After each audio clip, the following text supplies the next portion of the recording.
अच्छा, इस बात को भी आप सब जानते हो कि कैलाश पर ही निवास नहीं है शिव का, स्मशान पर भी निवास है शिव का। बोलो भाई, क्या कैलाश पर ही निवास है? नहीं, स्मशान पर भी शिव का वास है। बोलो, है वास कि नहीं शिव का? शिव जी का ही वास है। अच्छा, स्मशान पर शिव जी का वास क्यों है? क्योंकि पशु मरता है तो लोग राम राम नहीं कहते हैं, पक्षी मरता है तो लोग। अच्छा, एक बात बताओ, पशु पक्षियों की अंत्येष्टि कोई करता है तो राम राम कह के ले जाते क्या उसे? नहीं। लेकिन मनुष्य जब मरता है तो उसकी अंत्येष्टि करने लोग जाते हैं तो क्या कह के जाते? जल्दी बोलो। है राम नाम सत्य है, राम नाम सत्य है, राम नाम सत्य। बोलो, यही कहते कि नहीं कहते? हिंदू सनातनी तो यही कहते। अब और लोग क्या आए बाएं साएं बकते, हमें क्या मतलब है? चाहे कुछ बकते रहो, जो बकना हो उसे बको, हमें क्या मतलब है? क्या करें? तारने वाला तो राम जी का नाम ही है। अब और कोई नाम लो तो तार काहे को रहे हो? उसकी तो मृत्यु ही तार तार हो रही है, क्योंकि मुक्ति ही नहीं मिलना है बिना नाम के, इसलिए मृत्यु ही तार तार कर रहे हैं। कुल मिलाकर के किसी काम का नहीं। मैं इसलिए कह रहा हूं कि मरने के बाद राम राम कहने वाले लोग तुम्हारे पीछे चले तो तर जाओगे, और यदि मरने के बाद और कुछ लोग बकेंगे तो याद रखना भूत प्रेत बन जाओगे। भूत प्रेत बन जाओगे, भाई भाई बकते फिरोगे इधर उधर, न रहने का ठिकाना, न खाने का ठिकाना, न कोई ठिकाना है। हम तो साफ बात बोल रहे हैं, हम नाम किसी का लेते नहीं है, क्योंकि हमने अपनी मर्यादा में अपनी बात कह दी है। इसलिए मुर्दे को तारने के लिए लोग क्या प्रयोग करते हैं? राम नाम सत्य है, राम नाम सत्य है, राम नाम सत्य है। लेकिन क्या बतावें, यही राम नाम सत्य है तो बचपन से ही आदत डलवा दो ना।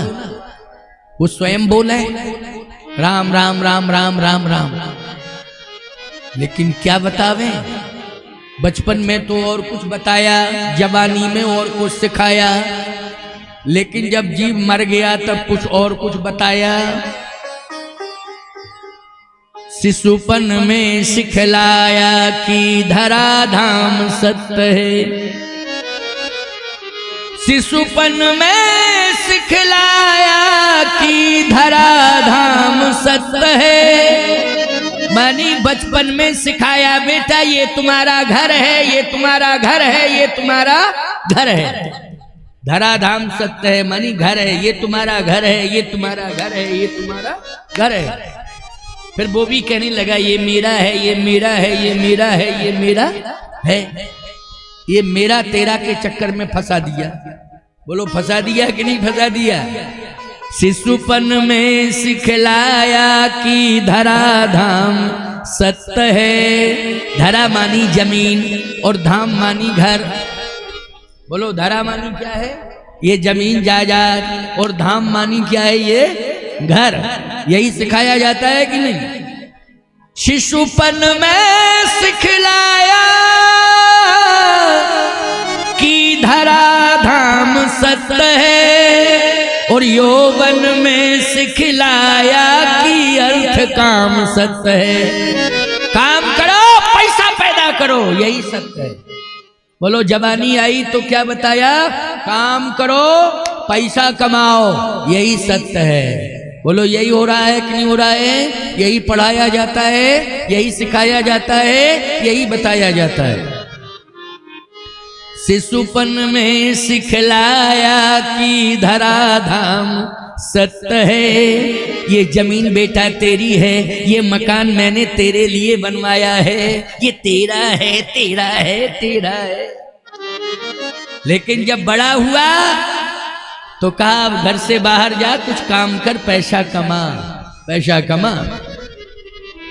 यौवन में सिखलाया कि अर्थ काम सत्य है। और जब पिंजड़े का पंछी जब पिंजड़े को छोड़ गया, तब सिखलाया कि राम नाम सत्य है।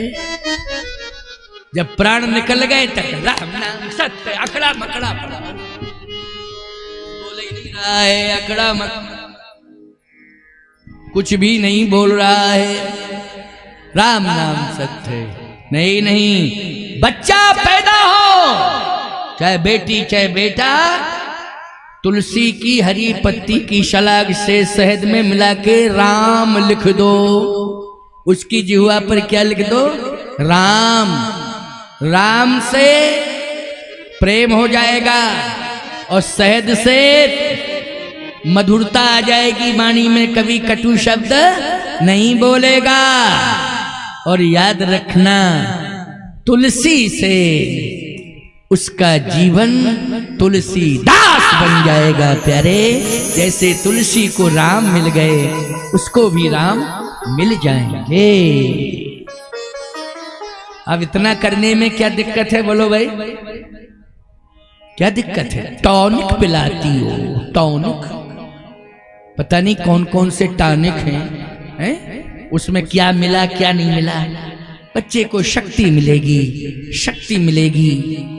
याद रखना, तुलसी और शहद औषधि है। बोलो, इससे बड़ा कोई टॉनिक नहीं है, इससे बड़ी कोई औषधि नहीं है। अच्छा एक बात बताओ, तुलसी में 100 बीमारियां दूर करने की क्षमता है, बोलो है कि नहीं? और शहद से तुष्टि पुष्टि मिलती है, शरीर को तुष्टि पुष्टि शहद से मिलती है। और तुलसी करती क्या है? बोले, ताप हरत तुलसी जगत, ताप हरत तुलसी जगत। जो तुलसी को ग्रहण करते हैं, उनके अंदर जो ताप होता है वो नष्ट हो जाता है। ताप, ये जो ताप आ रहा है ना, हमारे अंदर क्रोध बढ़ रहा है, ये ताप के कारण बढ़ रहा है। किसके कारण बढ़ रहा है? हर क्षण पर क्रोध क्रोध क्रोध क्रोध, नाराज नाराज, ये ताप ही बढ़ रहा है। समझ रहे हो कि नहीं? इसको यदि नष्ट किया जाएगा तो तुलसी कृत रामायण को पढ़ो और तुलसी दल को चरणोदक में ग्रहण करो। भगवान के चरणोदक के साथ तुलसी दल को ग्रहण करो और तुलसी कृत रामायण पढ़ो, तो ये ताप जो अंदर का है, जिससे क्रोध बढ़ रहा है, वो क्रोध समाप्त हो जाएगा। क्योंकि ताप हरत तुलसी जगत, उत्तम हर करत प्रकाश। वो दो तारण तरण है तुलसी तुलसीदास। दोनों के द्वारा ही कल्याण होगा। तुलसी और तुलसीदास की रामायण, इससे ही कल्याण होगा। तो आज भगवान शिव ने इस स्मशान पर डेरा डाल दिया। क्यों डाल दिया?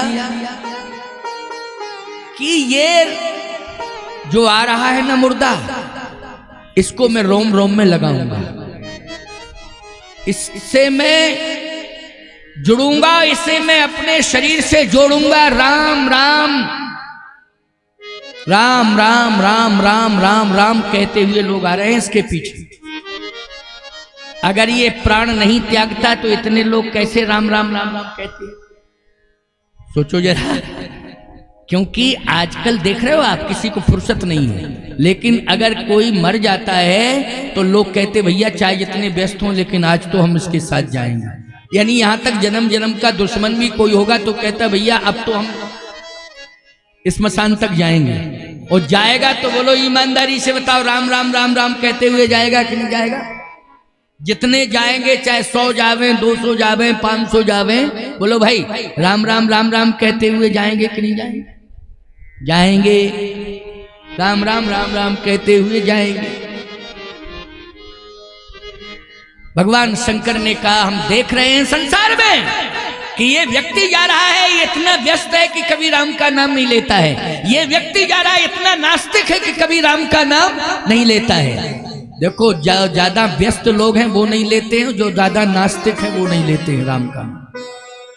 समझ गए? साफ साफ बोल रहा हूं। जो अपने को ज्यादा व्यस्त मानते हैं, कहते राम नाम की फुर्सत ही नहीं, क्या करें, फुर्सत नहीं फुर्सत नहीं फुर्सत नहीं। ज्यादा व्यस्त कहते वो राम का नाम नहीं लेते, और जो ज्यादा नास्तिक होते हैं वो राम का नाम नहीं लेते हैं। लेकिन शंकर जी ने कहा, ज्यादा से ज्यादा व्यस्त रहने वाला और बहुत बड़ा नास्तिक, सबई राम नाम सत्य, राम नाम सत्य, राम नाम सत्य। बारे मुर्दे, तूने प्राण भले ही त्याग दिए लेकिन राम नाम तो कहलवा दिया। जो कभी राम का नाम नहीं लेते थे वो भी आज राम का नाम ले रहे। शंकर जी ने कहा राम के नाम से मेरी प्रीति है, इसलिए आजा।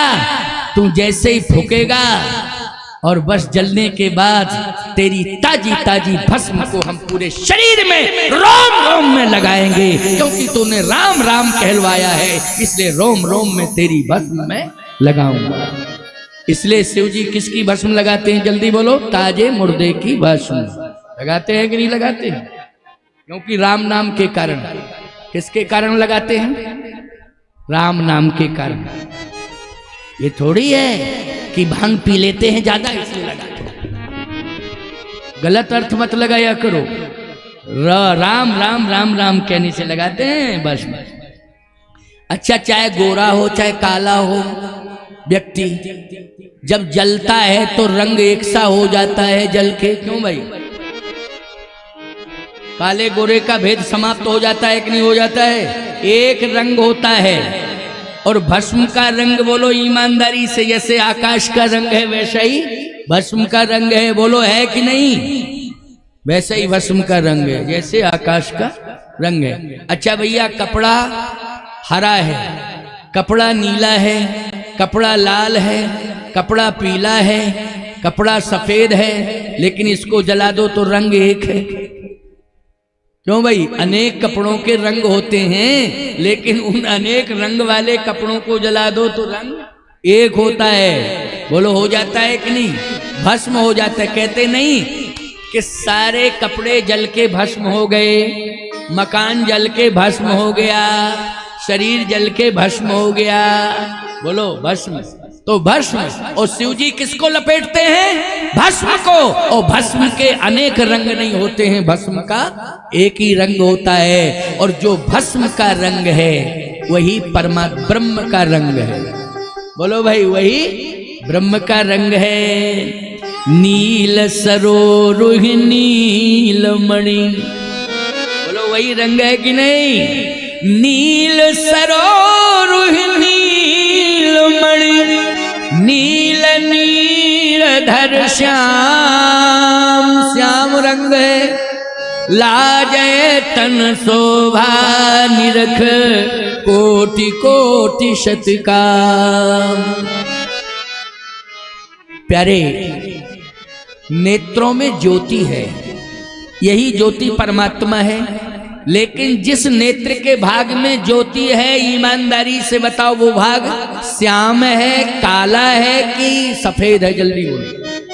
जिसमें ज्योति है, जिसमें ज्योति है उसका रंग कैसा है? श्याम रंग है, काला रंग है। इसलिए जो काला बिंदु है वही ज्योति है कि नहीं? अगर ये काला काला हट जावे तो बोलो सफेद सफेद में क्या होगा? सफर चट। क्यों भाई? कुछ नहीं, खत्म सब। इसलिए ये काला श्याम बिंदु ये परमात्मा है जो हमें ज्योति दे रहा है। यही आंख में कहाँ बैठा है परमात्मा?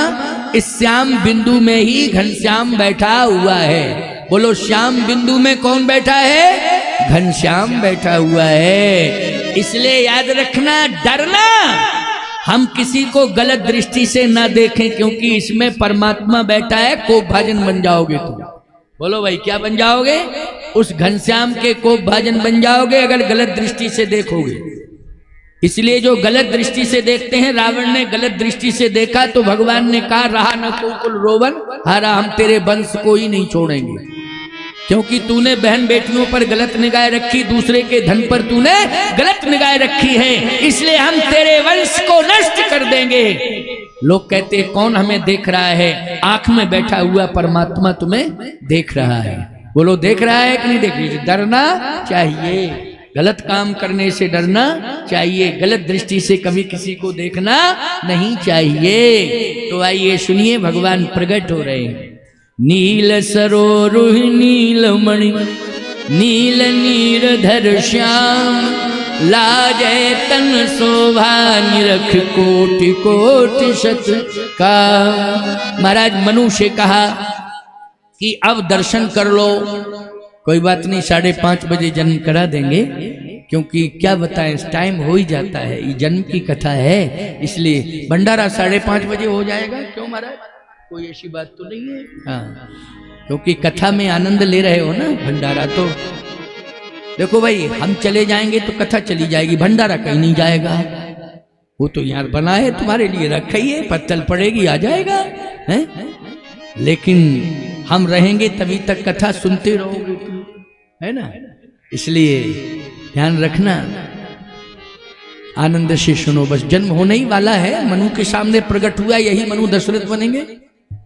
यही मनु कौन बनेंगे? दशरथ बनेंगे। थोड़ा हवाई सर्वे कर देंगे तो सीधे नैमिषारण्य से अयोध्या पहुंचा देंगे। और अयोध्या में जैसे ही दशरथ जी पहुंचे तो बैकुंठ से नारायण को उतार भाई, प्रगट कृपाला दीन दयाला कौशल्या हितकारी, कोई दिक्कत की बात नहीं। अभी अभी बस परमात्मा आने वाला है, प्रकट हो जाएगा, आनंद। लेकिन थोड़ा मनु जी के सामने वो प्रकट हो रहा है तो क्या वार्ता हो रही है, इसको सुन लो। नील सरोरुहि नीलमणि नील नीरधर श्याम, लाजय तन शोभा निरख कोटि कोटि शतकाम। नेत्र खोलो मनु, मैं सामने आ गया हूं। अभी तुम्हारे नेत्र बंद हैं, तुम ध्यान कर रहे थे मेरा, लेकिन मैं तो प्रकट हो गया हूं। मनु जी ने जैसे ही दर्शन किया, आहा, मनु जी टकटकी निगाह से देख रहे हैं। भगवान ने कहा देखो मत मांगो। कहा प्रभु आपको देखने के बाद अब कुछ मांगने की इच्छा ही नहीं रही। देखो भाई, भगवान मिल जाए तो फिर क्या मांगे। आपको देखने के बाद, आपका दर्शन करने के बाद अब मांगने की इच्छा ही नहीं रही। भगवान बोले नहीं, फिर भी कुछ मांग लो। तो मनु जी बोले आप ही को मांग रहे, क्योंकि आपसे अच्छा संसार में कोई है ही नहीं। जब आपसे अच्छा कोई संसार में है नहीं तो किसको मांगू? आप ही को। अच्छा, भगवान से अच्छा कोई है संसार में? अच्छा, भगवान से बड़ा धनी मानी कोई है संसार में? भगवान से बड़ा बुद्धिमान है कोई संसार में? भगवान से बड़ा बलवान है कोई संसार में? भगवान के समान तो केवल भगवान है। राम समान राम निगम कहें, राम के समान केवल राम ही है, दूसरा कोई है ही नहीं। इसलिए मनु जी ने कहा कि मैं आपको ही चाहता हूं। दान शिरोमणि कृपा निधि, नाथ कहो सतभाव, चाहो तुम ही समान सुत, प्रभु सन कवन दुराव। बस थोड़ी मर्यादा रखिए कि चाहो तुम ही समान सुत, आपके समान सुत मिल जाए। भगवान बोले सुत छोड़ के आए हो तो क्यों? कहे वो सुत तो है लेकिन आपके समान नहीं है।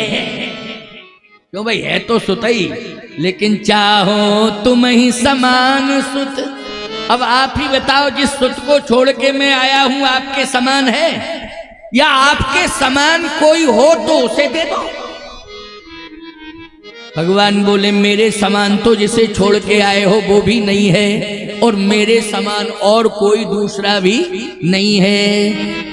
तो भगवान बोले आप सरिस खो जहूं कहाँ जाई, आप सरिस खो जहूं कहाँ जाई, नृप तुए तनये ओब में आई, नृप तुए तनये ओब में आई, नृप तुए तनये ओब में आई, नृप तुए तनये ओब में आई, आप सरिस को जो कहाँ जाई, आप सरिस खोजो कहाँ जाई, मैं ही अब आऊंगा पुत्र बन के, लेकिन अभी नहीं, अभी नहीं, थोड़ा समय चाहिए, समय चाहिए। आपने मांगा है कि सुत के रूप में आऊं तो आ जाऊंगा, लेकिन अभी नहीं, थोड़ा समय चाहिए। क्यों? इसलिए सुत के रूप में मांगा, और कुछ मांगते तो दे देते। अच्छा, तुम खेड़ापति हनुमान जी के पास जाओ, बताओ, हे हनुमान जी, और सब कुछ है, लेकिन वंश कैसे चलेगा? इसलिए गोद हमारी हरी भरी हो जाए, एक वंश चलाने वाला सुत मिल जाए। तो हनुमान जी यही तो कहेंगे कि जाओ, आशीर्वाद है, आगे चल करके सुत होगा। लेकिन जहां तुम खड़ी खड़ी मांग रही हो, वहीं आ जाएगा। क्यों भाई, वहां कैसे आएगा? इसके लिए एक लंबा प्रोसीजर है। क्यों भाई, है कि नहीं? उस नियम है कि नहीं? उस नियम को पूरा करना पड़ेगा। उस नियम के अंतर्गत ही आएगा वो, उस समय पाकर आएगा। इसके लिए सब्र करना पड़ेगा। क्या करना पड़ेगा? सब्र। वही बात आ गई ना, इसके लिए तुम्हें सबरी बनना पड़ेगा, तुम्हारा मनोरथ पूरा हो जाएगा। चाहे हनुमान जी पूरा करें, चाहे शंकर जी पूरा करें, और चाहे और कोई देवता पूरा करे, लेकिन इसके लिए क्या करना पड़ेगा? सब्र करना पड़ेगा। इसलिए थोड़ा इंतजार करो, मैं बेटा बन के आऊंगा तो सब्र करना पड़ेगा। तो महाराज मनु ने कहा सब्र है, कोई बात नहीं, सब्र है। भगवान ने कहा कि अब मैं स्थान बता रहा हूं। उत्तर दिश सरजू वह पावन, उत्तर दिशा में सरजू प्रवाहित हो रही है, वहां पर अवध है, अयोध्या, और उसी सरजू के तट पर अयोध्या है। वहां सबसे बड़ा कार्य हो रहा है, 1.25 करोड़ गौओं की रोज पूजा हो रही है। 1.25 करोड़ गौओं की रोज पूजा हो रही है। इसलिए 1.25 करोड़ गौओं की पूजा हो रही है, रोज यज्ञ हो रहे हैं कि अयोध्या के लिए कोई उत्तराधिकारी मिल जावे। क्या मिल जावे? अयोध्या के लिए कोई उत्तराधिकारी मिल जावे। पुण्य धर्म क्यों करते हो? वंश चलाने वाला हो। क्यों भाई? इसलिए पुण्य धर्म करते हो ना, कि पहले तो वंश चलाने वाला मिल जावे, और ज्यादा पुण्य हो जाए तो देश चलाने वाला भी मिल जाता है। क्यों भाई? ये भाग्यशाली होते हैं। माता पिता ने कोई पुण्य सुकृत किए हैं, तब तो वो देश चला रहे हैं। लेकिन जब देश चलाने वाले कोई गड़बड़ी करते हैं, तो याद रखना, माता पिता चले भी जाते दुनिया से तो भी धिक्कारते हैं कि हमने इसलिए थोड़ी तप किया था, भजन पूजन किया था कि तुम्हें सत्ता मिल जाए तो दुरुपयोग करना, इसलिए प्रभाव का कभी दुरुपयोग मत करना। कोई कलेक्टर बन गया है, जिले का मालिक बन गया है, तो उसे सबके साथ समव्यवहार बरतना पड़ेगा और जिले की जनता के हित में काम करना पड़ेगा। अगर कोई जनप्रतिनिधि बन गया है, चाहे विधायक हो, चाहे सांसद हो, चाहे वो मंत्री हो, चाहे वो केंद्रीय मंत्री हो, चाहे वो प्रधानमंत्री हो, कोई भी हो, मुख्यमंत्री से लेकर के प्रधानमंत्री, कोई भी हो, किसी भी पद पर हो, आधिकारिक पद पर, उसे अपने पद का सदुपयोग करना चाहिए, अपने प्रभाव का दुरुपयोग नहीं करना चाहिए, क्योंकि इससे पुरखे पितृ दोष लगता है। यदि पद के प्रभाव का दुरुपयोग करोगे धन का, तो पितृ दोष लगता है, यानी पुरखे नाराज हो जाते हैं, और पुरखे नाराज हो जाते हैं तो परेशानी बढ़ जाती है, परेशानी बढ़ जाती है। इसलिए अच्छा काम करो, और धर्म कर्म सत्कर्म करने से पुरखे प्रसन्न होते हैं, महात्मा प्रसन्न होते हैं, भगवान भी प्रसन्न होते हैं, देवी देवता प्रसन्न होते हैं। इसलिए अच्छा काम करना चाहिए। तो महाराज मनु से कहा है भगवान ने कि 1.25 करोड़ गौओं की पूजा हो रही है, यज्ञ हो रहे हैं, और अयोध्या में जितने भी अबाल वृद्ध नर नारी हैं सब साधु हो गए हैं। साधु का मतलब है भद्र आचरण करने वाला। साधु, साधु का अर्थ क्या है? श्रेष्ठ आचरण करने वाला। जैसे मिथिला में पुर नर नार सुभग सुचि संता, धर्मशील ज्ञानी गुणवंता, वैसे ही तो अयोध्या की कंडीशन है, सभी संत हैं। एक सज्जन बोले महाराज एक तो असंत है। आप कहते हो अयोध्या में सब संत, हमने कहा कौन है? बोले मंथरा। हमने कहा अयोध्या की है ही नहीं, कश्मीर से आई नौकरानी है। अयोध्या की कहाँ है वो? क्यों भाई? वो तो कश्मीर से आई, केकई अपने साथ ले आई, नाम मंथरा मंदमती चेरी, केकई केरी अजस पिटारी ताय कह गई गिरामती। फिर तो ये बोलो अयोध्या में पैदा हुई है कि कश्मीर में पैदा हुई? जल्दी बोलो। ये तो बाहर से आई है, अयोध्या में तो सब संत ही संत हैं। सावधानी से मेरी बात को सुनना, बड़ी अच्छी बात। महाराज मनु ने कहा तो ठीक, कहा कि आप दशरथ बनोगे। क्या बनोगे? दशरथ, अयोध्या के सम्राट। क्योंकि दशरथ के पिता आज 1.25 करोड़ गौओं की पूजा कर रहे हैं रोज। क्योंकि हमारा वंश चलाने वाला आ जावे वंश में। और याद रखना, वो गौ सेवा का, यज्ञ करने का, संत सेवा करने का जो प्रभाव पड़ा, वो दशरथ जी वेदो दशरथो नृपा, दशरथ के समान कोई राजा नहीं हुआ है, दशरथ के समान कोई भक्त नहीं हुआ है। हृदय भगत मति सारंग पानी। तो याद रखना, यही मनु ही दशरथ बने। मनु क्या बने हैं? दशरथ बने हैं।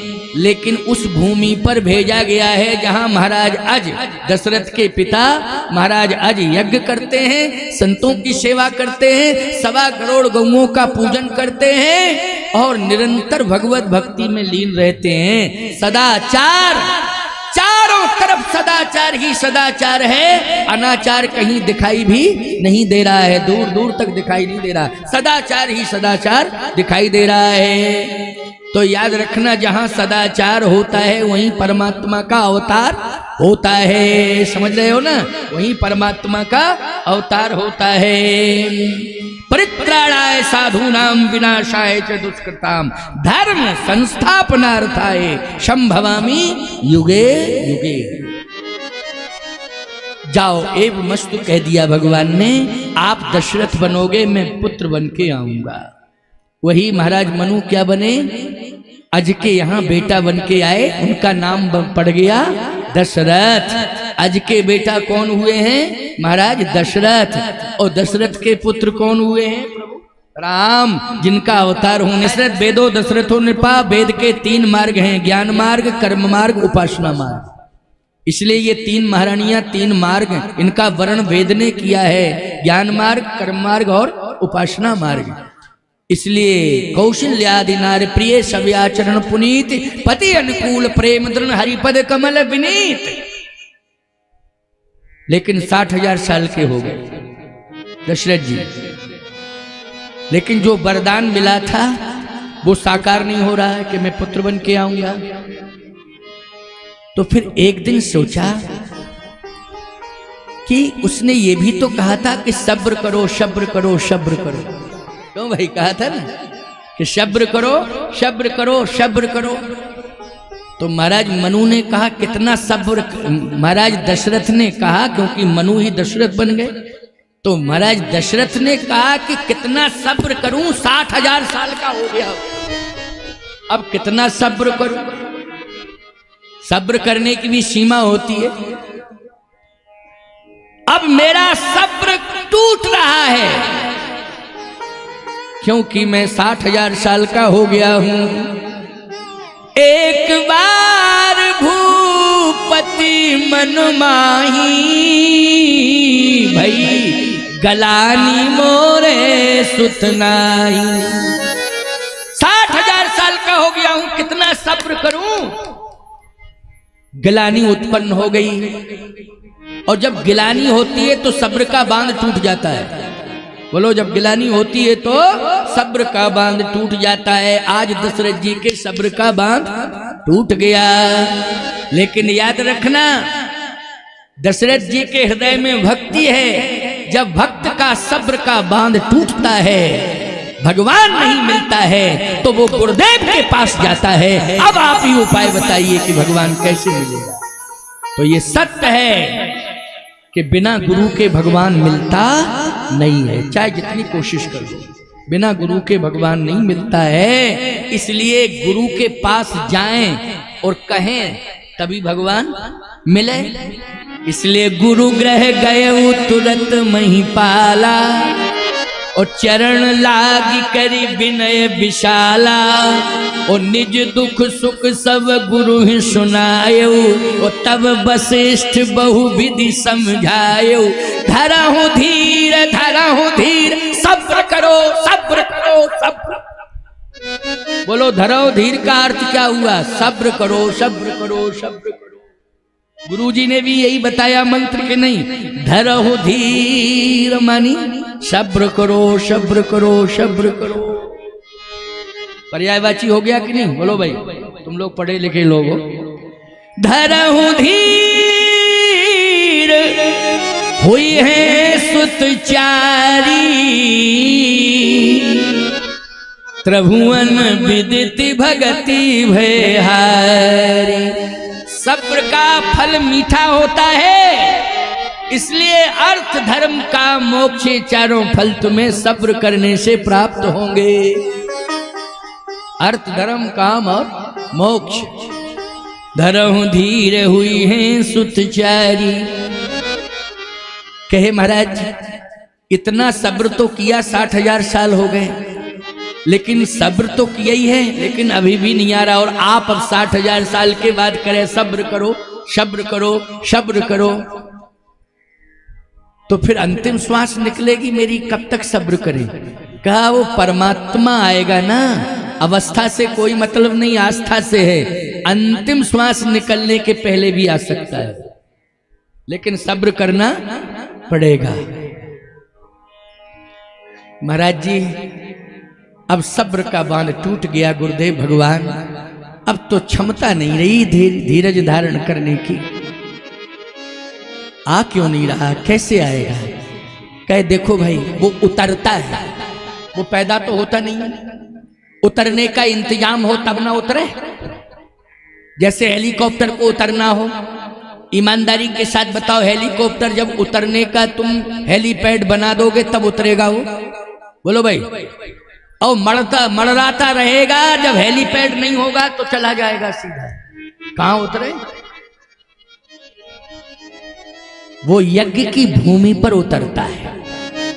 किस पर उतरता है? जैसे हेलीकॉप्टर हेलीपैड पर उतरता है ना, ऐसे ही देवता कहां उतरते हैं? जल्दी बोलो। स्वर्ग से उतर के आते हैं तो कहां उतरते हैं? तुम्हारे घर में उतरते? खोपड़ी पर उतरते क्या? नहीं, यज्ञ वेदी पर उतरते हैं। यज्ञ वेदिका उनकी आसन है, उतरने का स्थान है। क्यों महाराज? उतरने का स्थान है, इसलिए देवता उतर आए। ऐसे ही वो परमात्मा के उतरने का स्थान यज्ञ है। कहा महाराज यज्ञशाला बनी है, पहले से बनी है, रोज यज्ञ हो रहा है, क्यों नहीं उतर रहा है? कहा नहीं, बस अड्डा होगा वहां बस रुकेगी, हवाई अड्डा होगा वहां हवाई जहाज रुकेगा। इसलिए पुत्र के रूप में चाहते हो तो पुत्रेष्टि यज्ञ कराओ। क्यों भाई? कौन सा यज्ञ? पुत्रेष्टि यज्ञ, तब वो पुत्र बन के उतरेगा। दशरथ जी ने कहा ये बात दिमाग में नहीं थी महाराज मेरे, नहीं तो बहुत पहले करा देते। कहे इसलिए तो कहते कि गुरु के पास जाया करो और शंकाओं का समाधान कर लिया करो। गुरु के पास आए हो इसलिए गुरुदेव ने कहा वो परमात्मा उतरेगा, लेकिन पुत्र बन के उतरेगा। जैसे हवाई जहाज उतरता है तो उसको क्या चाहिए? अड्डा, हवाई अड्डा। बस आती है तो बस अड्डा। ऐसे ही पुत्र आएगा तो पुत्रेष्टि यज्ञ की वेदी ये बनानी पड़ेगी। यज्ञ होगा लेकिन पुत्रेष्टि यज्ञ की वेदिका की रचना। कहा अब मर्म समझ में आ गया, तो तुरंत ही यज्ञ वेदिका तैयार की। वशिष्ठ जी ने वामदेव जी को बुला करके, श्रृंगी ऋषि को बुला करके क्या कराया? पुत्रेष्टि यज्ञ। और जैसे ही पुत्रेष्टि यज्ञ किया तो वो उतर आया। आपका उतर आया? हाँ। भगति सहित मुनि आहुति दीने, उतर रहा है वो। भगति सहित मुनि आहुति दीने, प्रगटे अग्नि चरु कर लीने। बोलो उतर आया, प्रकट हो गया कि नहीं? अग्निदेव हवि लेकर के प्रकट हुए। इसी हवि में किसका वास है? बोलो परमात्मा का। बोलो इसी हवि में वास है ना परमात्मा। तो भगति सहित मुनियाहुति दीने और प्रगटे अग्नि चरु कर लीने। अग्निदेव हवि लेकर के प्रकट हो गए। बोले लो जो वशिष्ठ कछु हृदय विचारा, सकल काज भा सिद्ध तुम्हारा। यह हवि बांट देहु नृप जाई, जथा जोग यही भाग बनाई। जाओ इसी में परमात्मा छिपा हुआ है, जाओ बांट दो। और याद रखना वही हवि जिसमें परमात्मा का वास है, उसी प्रसाद को दिया तो प्रसादस्तु प्रसन्नता, परमात्मा हृदयस्थ हो गया और वही जो है कौशल्या के सामने प्रकट हो